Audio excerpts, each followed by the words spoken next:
بسم اللہ الرحمن الرحیم۔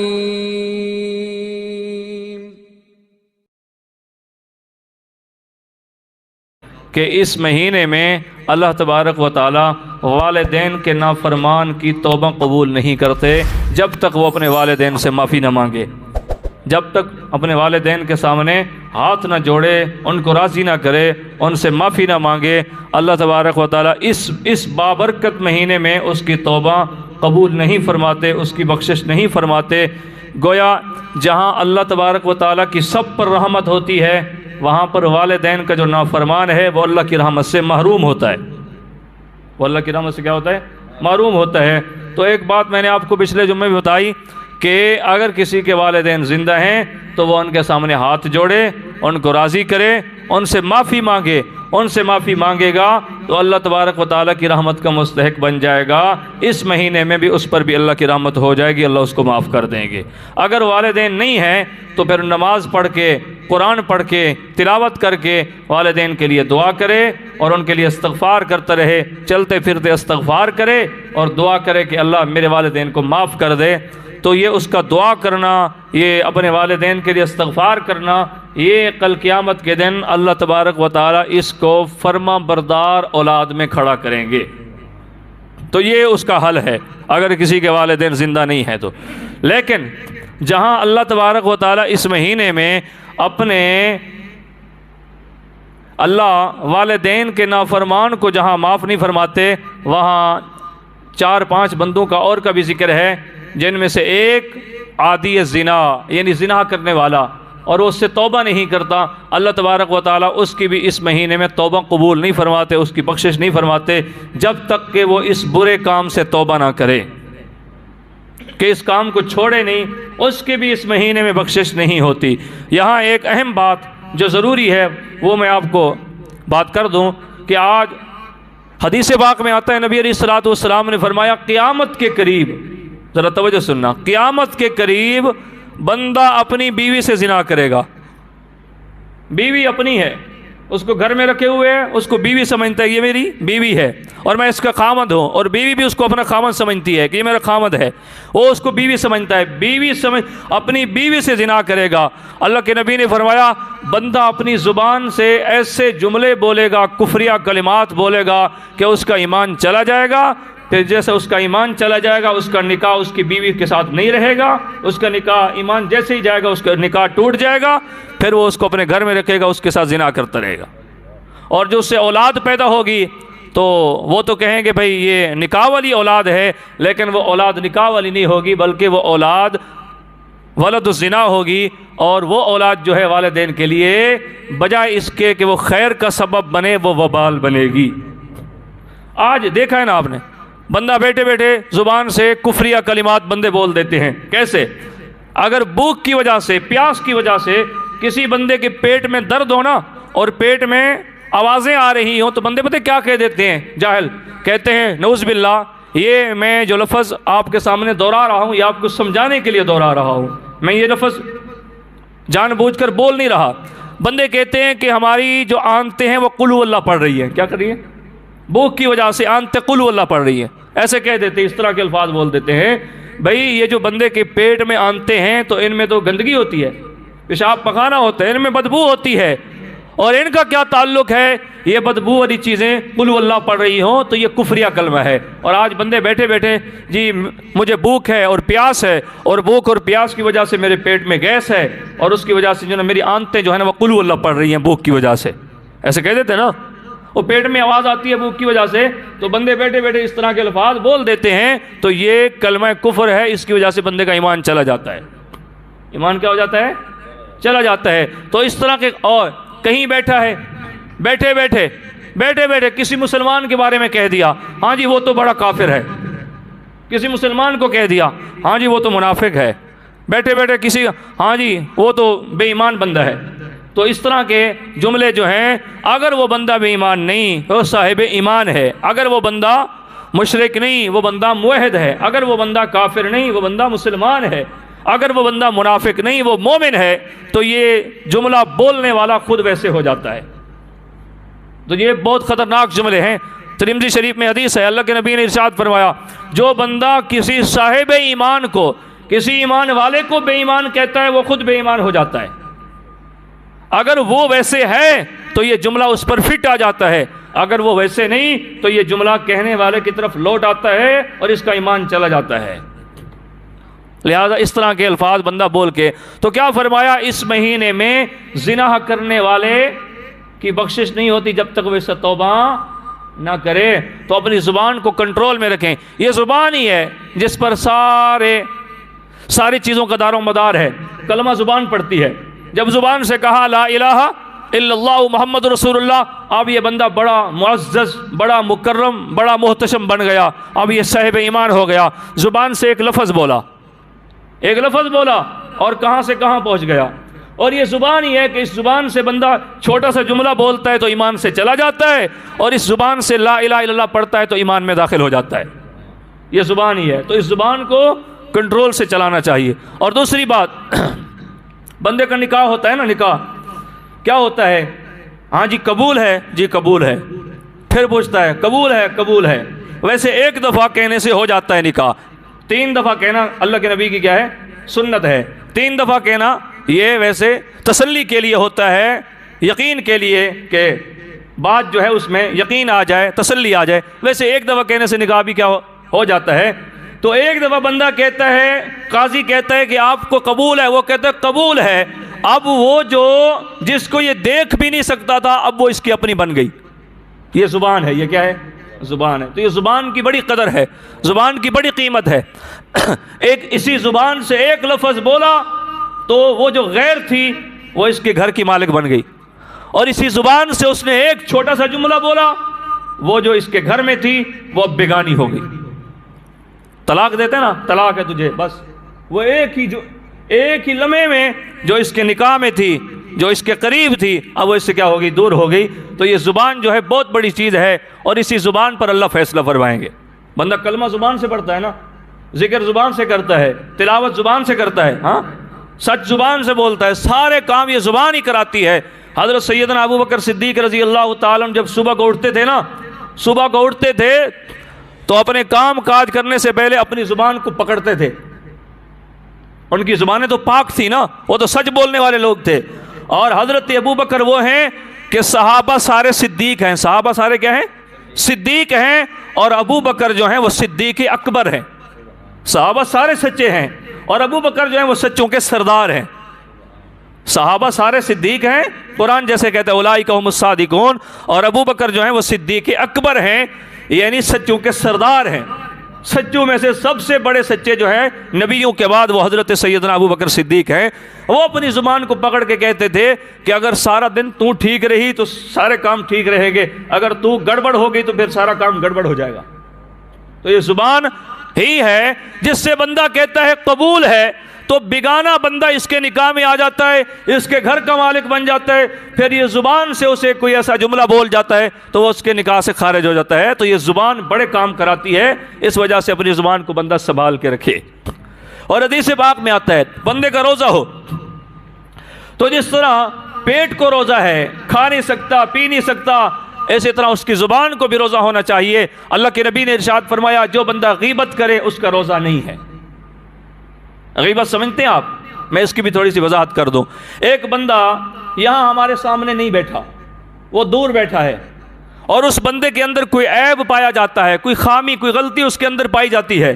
یہاں بیٹھ کے ہم اس کو بیان کر دیں وہ تو ایسا ویسا ہے، ایسا ویسا ہے، تو وہ تو جیسا ویسا ہے ویسے ہی ہے، لیکن یہ بات کہنے والا اللہ کے نبی نے فرمایا یہ غیبت کر رہا ہے، اور اس کا گناہ ایسا ہے جیسے سکے بھائی کا گوشت کھا رہا ہو۔ اور یہ روزے کی حالت میں غیبت کر کے سکے بھائی کا مردار وہ گوشت کھا کے یہ اپنا روزہ خراب کر دیتا ہے، تو اس کو روزہ نہیں ہوتا۔ اور جھوٹ بول دیا تو اللہ کے نبی نے فرمایا جھوٹ بولنے والے کا روزہ بھی نہیں ہے۔ یہ اسے غیبت کہتے ہیں کہ کسی بندے کے اندر کوئی بات پائی جائے، کسی بندے میں کوئی بات پائی جاتی ہو، وہ عیب اس کے اندر پایا جاتا ہو، اس کی پیٹھ پیچھے اس کو بیان کیا جائے، اسے غیبت کہتے ہیں۔ اور اللہ کے نبی نے فرمایا کہ الغیبت اشد من الزنا، غیبت کا گناہ جو ہے وہ زنا سے بھی بڑا ہے۔ آج کتنی غیبت ہر محفل میں غیبت ہی غیبت، ہر مجلس میں غیبت ہی غیبت، اور بہتان جو ہے وہ غیبت سے بھی بڑھ کر ہے۔ بہتان اسے کہتے ہیں کہ ایک بندے کے اندر کوئی غلطی نہیں پائی جاتی، اس بندے کے اندر وہ خامی نہیں پائی جاتی، اور کوئی بندہ کسی مجلس میں بیٹھ کے وہ بات بیان کر دیتا ہے جو اس بندے میں پائی نہیں جاتی، تو یہ ڈبل مجرم ہے، یہ بہتان بھی لگا رہا ہے، یہ اس کی غیبت بھی کر رہا ہے۔ غیبت اسے کہتے ہیں جو اس میں پائی جاتی ہو، اس کے پیٹھ پیچھے بیان کی جائے، اور بہتان اسے کہا جاتا ہے جو اس کے اندر پایا نہ جاتا ہو اور اس پر وہ بہتان بھی باندھا جائے اور اس کی پیٹھ پیچھے وہ بات کی جائے، اسے بہتان کہتے ہیں۔ یہ دونوں بہت بڑے گناہ ہیں۔ بات سمجھے نا؟ حدیث پاک میں آتا ہے اگر آپ دیکھیں آپ کے کسی بھائی میں کوئی عیب ہے تو آپ اس کو بلائیں اکیلے میں، بھائی تو میرا مسلمان بھائی ہے، تیرے اندر یہ غلطی ہے، یہ خامی ہے، لہٰذا ایک مومن دوسرے مسلمان کے لیے، ایک مومن دوسرے مومن کے لیے شیشہ ہوتا ہے۔ کیا ہوتا ہے؟ شیشہ ہوتا ہے۔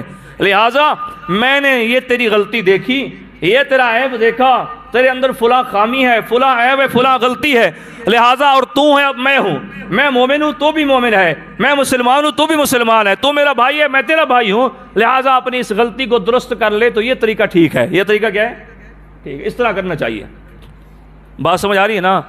اور کسی میں کوئی غلطی پائی جاتی ہے تو کیسے سمجھانا چاہیے؟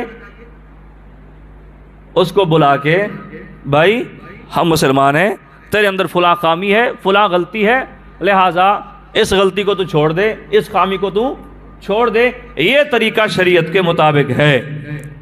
اور اگر پیٹھ پیچھے آپ اس کو بیان کریں گے تو ایک اور بات بھی یاد رکھیں، جو بندہ کسی کی غیبت کرتا ہے، کسی کا عیب پیٹھ پیچھے بیان کرتا ہے، وہ اپنا نقصان کرتا ہے، اس کا فائدہ کرتا ہے۔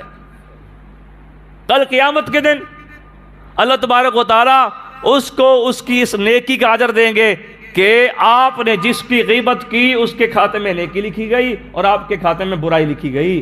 تو یہ آپ ایک مسلمان کی خیر خواہی نہیں کر رہے بلکہ الٹا اپنا نقصان کر رہے ہیں۔ بات سمجھنا؟ کسی میں غلطی، کسی کی غلطی ہو نا تو پیٹھ پیچھے میں یہاں بیٹھ کے بیان کر دوں فلاں ایسا فلاں ایسا فلاں ایسا، تو یہ میں اس کی خیر خواہی نہیں کر رہا۔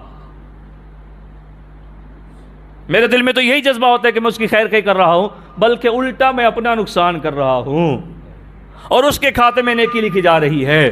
صحابہ کے بارے میں آتا ہے، ایک اللہ والے کے بارے میں جو ہے نا بات پڑھ رہا تھا کہ اس کی کسی نے غیبت کر دی تو انہوں نے جا کے اس کو کچھ کھلا دیا، یہ بھی کھا لے کھا لے، تو نے بڑا اچھا کیا، تو نے میرے ساتھ بھلائی کی، تو نے میرے ساتھ احسان کیا، تو نے میرا گلہ کیا، میرا شکوہ کیا، مجھے برا بھلا کہا، اب اس کا مجھے میرے اللہ اجر دیں گے۔ تو ہم جب مجلس لگتی ہے، کہیں محفل لگتی ہے، کسی کی غیبتیں کرتے ہیں تو ہم اپنا نقصان کر رہے ہوتے ہیں، اپنا کیا کر رہے ہوتے ہیں؟ نقصان کر رہے ہوتے ہیں۔ تو اس سے بچنا چاہیے، اور رمضان کے مہینے میں ان چیزوں کو چھوڑ کے پورے 11 مہینے میں تیاری کرنی چاہیے کہ پورے 11 مہینے ہم نے نہ غیبت کرنی ہے، نہ جھوٹ بولنا ہے، اور نہ کسی پر بہتان لگانا ہے۔ بات سمجھے نا؟ تو یہ رمضان کا مہینہ ہے جس میں والدین کے نافرمان کی بخشش نہیں ہوتی، اور وہاں عادی زنا کرنے والے کی بخشش بھی نہیں ہوتی۔ اس وجہ سے زبان کو ذرا صحیح طریقے سے چلایا جائے تاکہ زبان سے کوئی ایسا کلمہ نہ نکلے جس کی وجہ سے نکاح بھی چلا جائے اور زنا بھی ہوتا رہے اور بیوی ہمارے گھر میں بھی رہے۔ یہ قیامت کی نشانیوں میں سے ایک نشانی، اللہ کے نبی نے ارشاد فرمایا کہ وہ گھر میں اس کو رکھ کر اسے زنا کرے گا۔ تو ایسے جملے بندے کو اپنی زبان سے نہیں بولنے چاہیے۔ اور بعض دفعہ بندے کہہ دیتے ہیں جی اللہ ہماری نہیں سنتا، اللہ کیا ہماری نہیں سنتا۔ جیسے ہی بندہ یہ کہتا ہے کہ میں تو سنا سنا کے تھک گیا ہوں، اللہ میری سنتا نہیں ہے، تو یہ بندہ ایمان سے خارج ہو جاتا ہے۔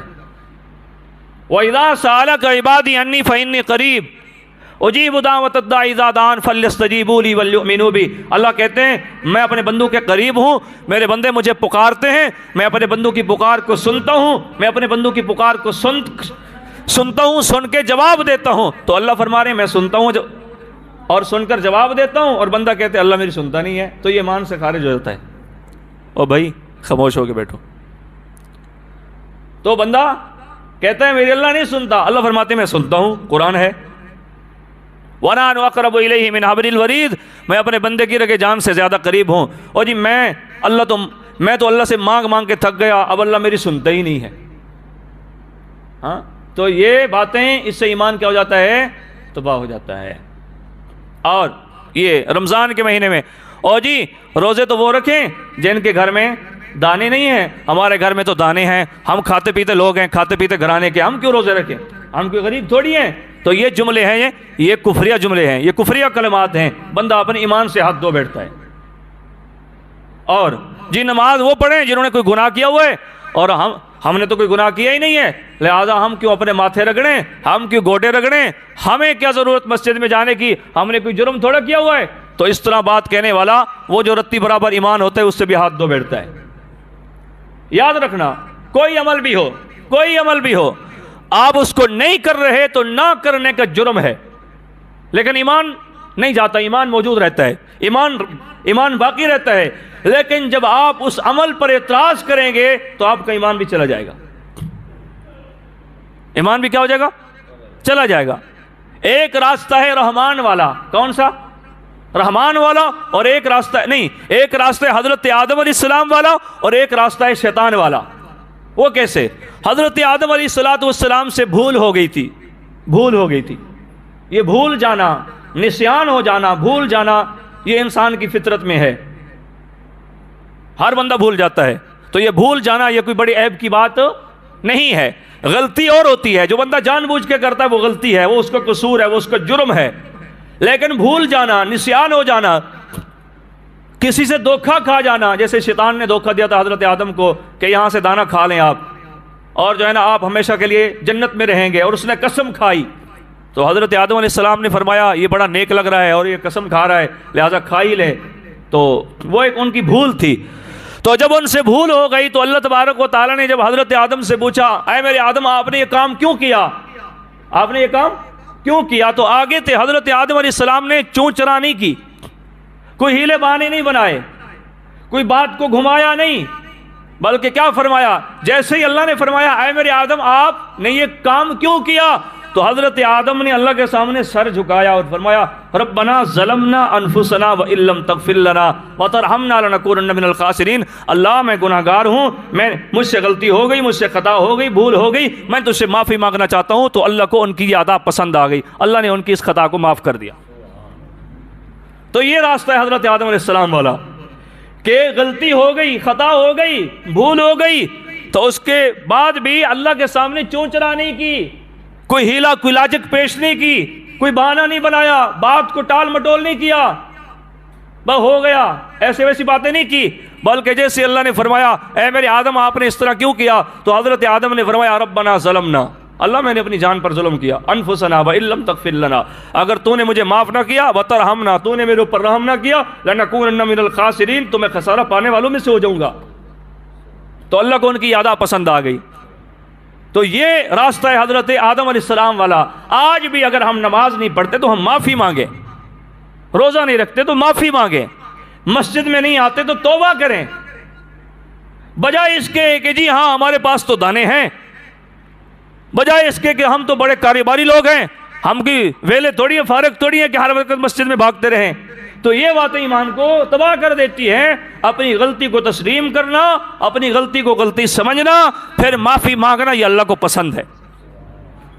اور دوسرا راستہ ہے شیطان والا کہ جب اللہ تبارک و تعالیٰ نے فرمایا وَإِذْ قُلْنَا لِلْمَلَائِكَةِ اسْجُدُوا لِآدَمَ فَسَجَدُوا إِلَّا إِبْلِيسَ أَبَىٰ وَاسْتَكْبَرَ وَكَانَ مِنَ الْكَافِرِينَ. اللہ نے فرمایا سجدہ کرو، فرشتوں کو کہا کہ میرے آدم کو سجدہ کرو.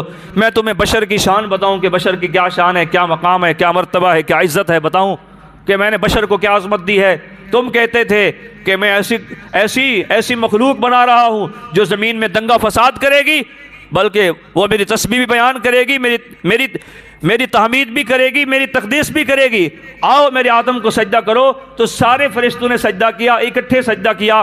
اور جو تھا نا شیطان مردود، اس نے کہا کہ انا خیر منہ خلقتنی من نار و خلقتہ من طین، کہ مجھے تو اللہ نے آگ سے بنایا اور آدم کو اللہ نے مٹی سے بنایا، اور آگ جو ہے وہ بلند ہوتی ہے، اوپر کی طرف جاتی ہے، اور مٹی جو ہے وہ نیچے ہوتی ہے، اور میں تو بلند ہوں، اور آدم علیہ السلام نعوذ باللہ مٹی سے بنے ہیں، ان کی شان کم ہے اور میں آگ سے بنا ہوں، میری شان زیادہ ہے۔ تو انہوں نے آگے اپنا، شیطان نے آگے ہیلے بہانے بنانا شروع کر دیے، اللہ کے حکم کے سامنے اپنی باتیں کرنا شروع کر دی، اللہ کی بات کے سامنے اپنی تعویلیں کرنا شروع کر دی، بہانے بنانا شروع کر دیے۔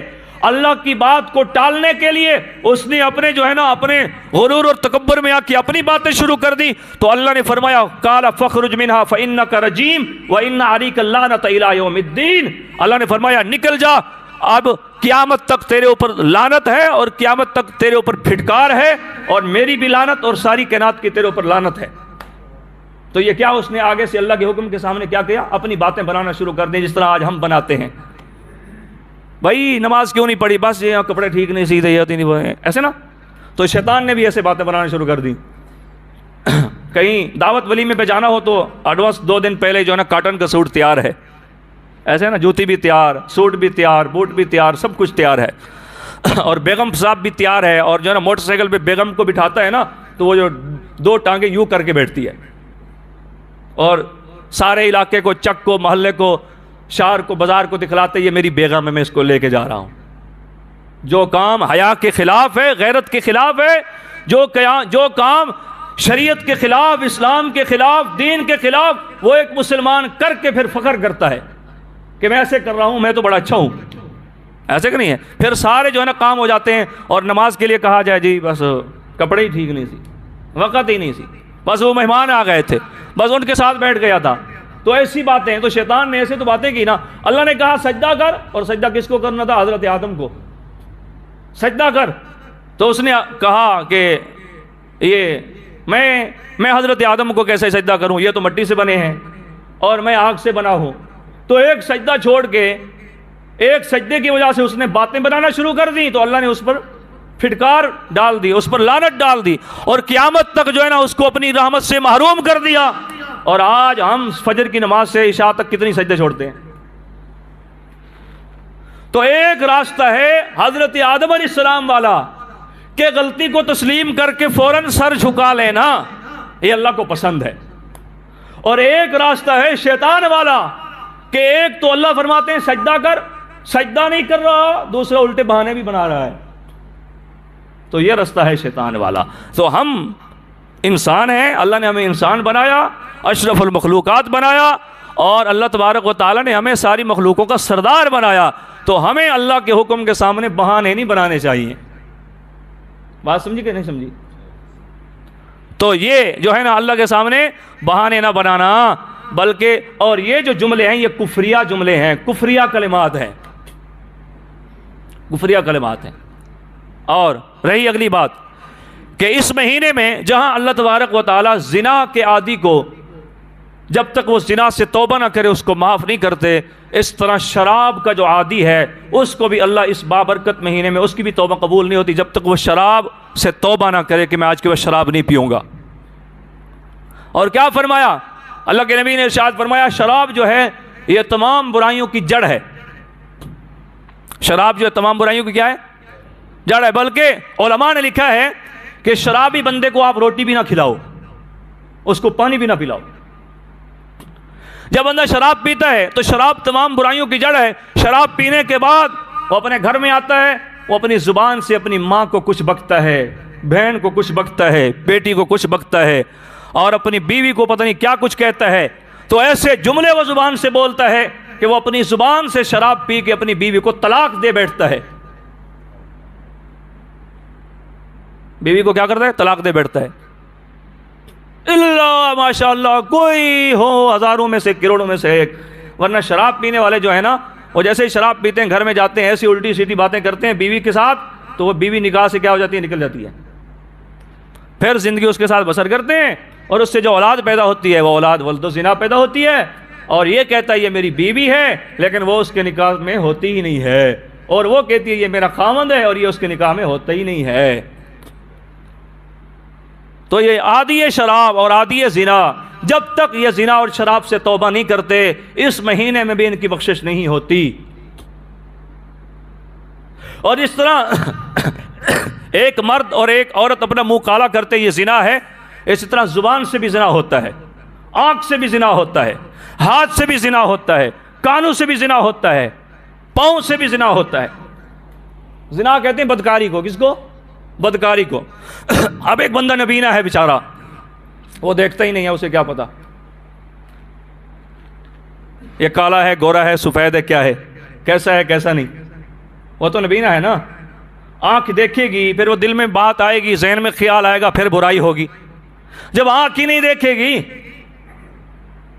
پھر زبان سے باتیں کیسے ہوگی, پھر دماغ میں خیالات کیسے آئیں گے, پھر دل میں محبت کیسے رچے گی, بسے گی, پھر آگے برائی کیسے ہوگی. تو اس وجہ سے علماء نے لکھا ہے کہ اپنی آنکھ کی حفاظت کرو. آنکھ بچ گئی, پھر اس کے بعد تمہارا دماغ پاکیزہ, تمہارے خیالات پاکیزہ, تمہاری سوچ پاکیزہ, تمہارا دل پاکیزہ. جب دل پاکیزہ پھر تمہاری زندگی صاف ستھری پاکیزہ.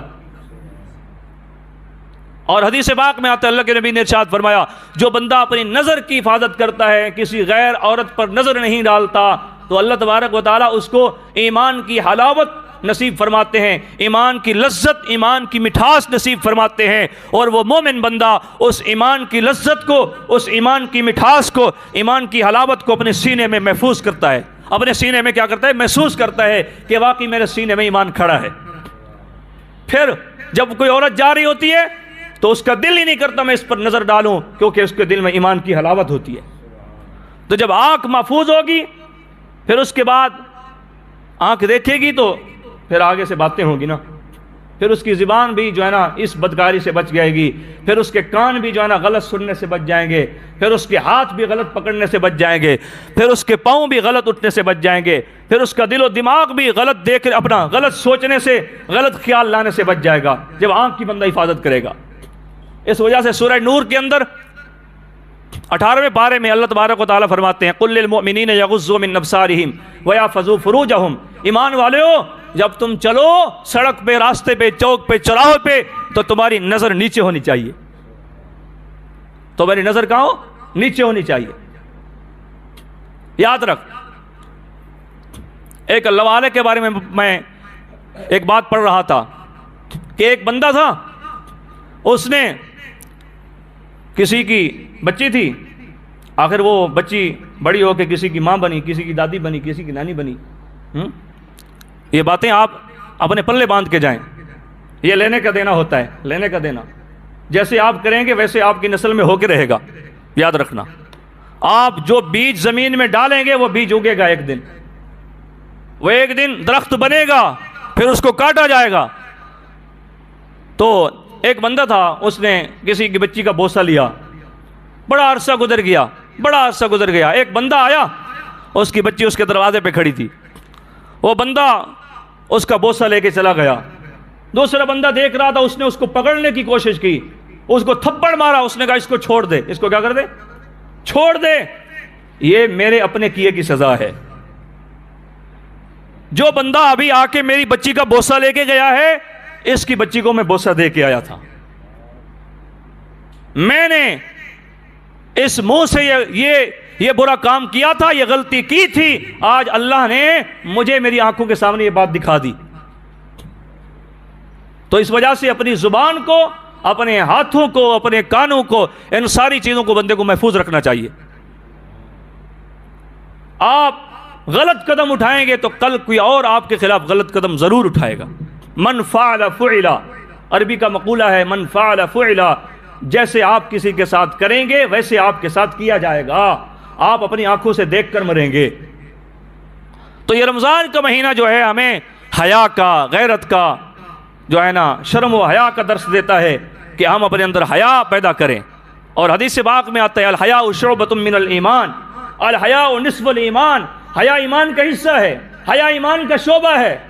اور فرمایا الحیاء نصف الایمان, حیا آدھا ایمان ہے, اور جس میں حیا نہیں وہ آدھے ایمان سے محروم ہے. تو یہ رمضان کا مہینہ جہاں والدین کے نافرمان کی بخشش نہیں، وہاں عادی زنا کی بخشش نہیں، وہاں عادی شراب کی بخشش نہیں۔ وہاں حدیث پاک میں آتا ہے جو مسلمان اپنے کسی مسلمان کے ساتھ، مسلمان بھائی کے ساتھ 3 دن سے زیادہ قطع تعلقی کرتا ہے، اس کے ساتھ تعلق توڑتا ہے، اس کے ساتھ بول چال بند کرتا ہے، تو اللہ تبارک و تعالیٰ اس بابرکت مہینے میں اس کی بخشش نہیں فرماتے۔ او جی میں تو اس کے جنازے پہ نہیں جاؤں گا، سارے مر جائیں میں تو جاؤں گا ہی نہیں۔ کیوں؟ زمین کی لڑائی تھی، راستے کی لڑائی تھی، انہوں نے میرا راستہ بند کیا، پیسے کی لڑائی تھی، ایسے کہ نہیں ہے بھائی؟ پیسے کی وجہ سے، زمین کی وجہ سے، جائیداد کی وجہ سے، زمین کے ٹکڑے کی وجہ سے کسی مسلمان کے ساتھ نہ بولنا، اور جو شخص 3 دن سے زیادہ کسی سے نہیں بولتا اس بابرکت مہینے میں جہاں اللہ کی رحمت خوب برستی ہے، اور اللہ خود قرآن میں فرماتے ہیں ان اللہ لا یغفر ان یشرک بہ ویغفر ما دون ذلک لمن یشاء، کہ میں ہر قسم کے گناہگار کو معاف کر دیتا ہوں، مشرک کو معاف نہیں کرتا۔ جہاں ہر گناہ کرنے والے کو اللہ معاف کرتے ہیں، وہاں یہ 3 دن سے زیادہ اپنے بھائی کے ساتھ نہ بولنے والا اس بابرکت مہینے میں بھی اللہ کی رحمت سے محروم رہ جاتا ہے۔ تو یہ زمین کی وجہ سے، جائیداد کی وجہ سے، پیسے کی وجہ سے کسی کے ساتھ نہ بولنا یہ کتنا بڑا گناہ ہے۔ بنی اسرائیل کے دور کا ایک واقعہ کتابوں میں آتا ہے کہ 2 بندے لڑ رہے تھے، 2 بابے تھے، لڑ رہے تھے، بھائی تھے یا رشتہ دار تھے، جو بھی تھے، بہرحال 2 بندے لڑ رہے تھے زمین کے ٹکڑے کے اوپر۔ ایک اللہ والا آ گیا تو اس نے کہا بھئی آپ کیوں لڑ رہے ہیں؟ تو ایک کہتا ہے یہ زمین میری ہے، دوسرا کہتا ہے یہ میری ہے۔ ایک کہتا تھا یہ، تو اس نے سمجھایا، بڑی منت کی، بڑے ترلے کیے، بھائی نہ لڑو، آپ پتہ نہیں ہے، زندگی کا کوئی پتہ نہیں ہے، اس وجہ سے اپنی آخرت کی تیاری کرو۔ اگر کوئی آپ کے ساتھ زیادتی کرتا ہے، کوئی آپ کے ساتھ برائی کرتا ہے، کوئی آپ کا حق مارتا ہے، اللہ کے لیے معاف کر دو، اللہ اجر دیں گے۔ اور یاد رکھو جو کسی کا حق مارے گا سکون تو وہ بھی نہیں پائے گا،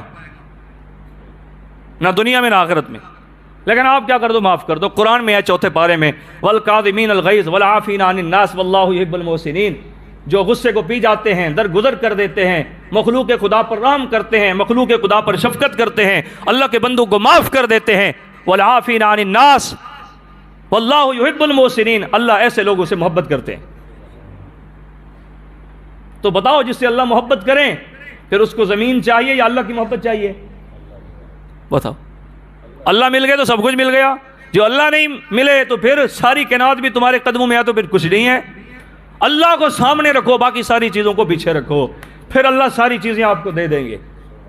آپ اللہ کو سامنے رکھو گے نا۔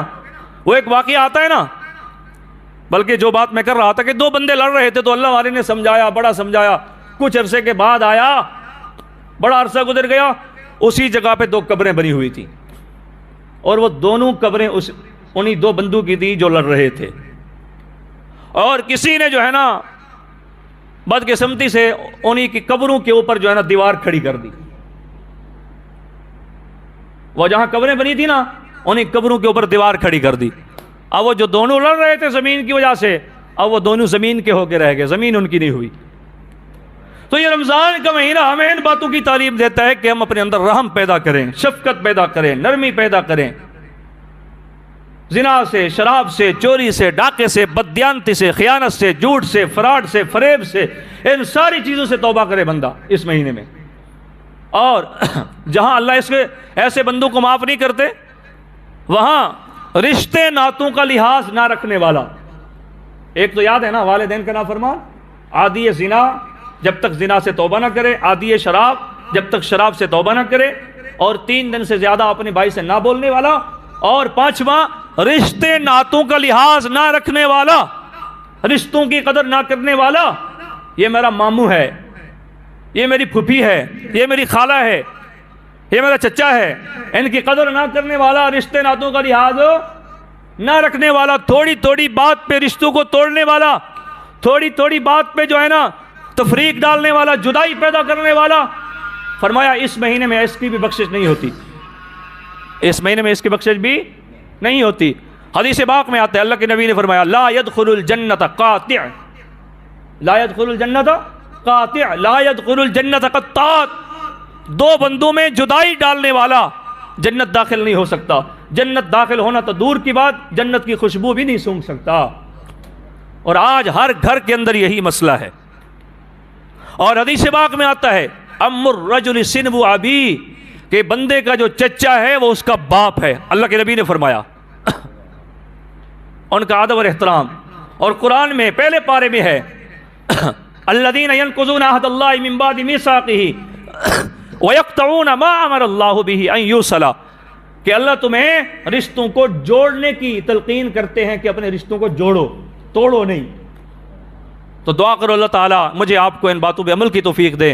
اللہ پاک میرے آپ کی حامی و ناصر ہوں. جو میرے اور آپ کے اندر کمی کوتاہی ہیں اللہ ان کمی کوتاہیوں کو دور کرنے کی توفیق عطا فرمائے. سنتیں پڑھ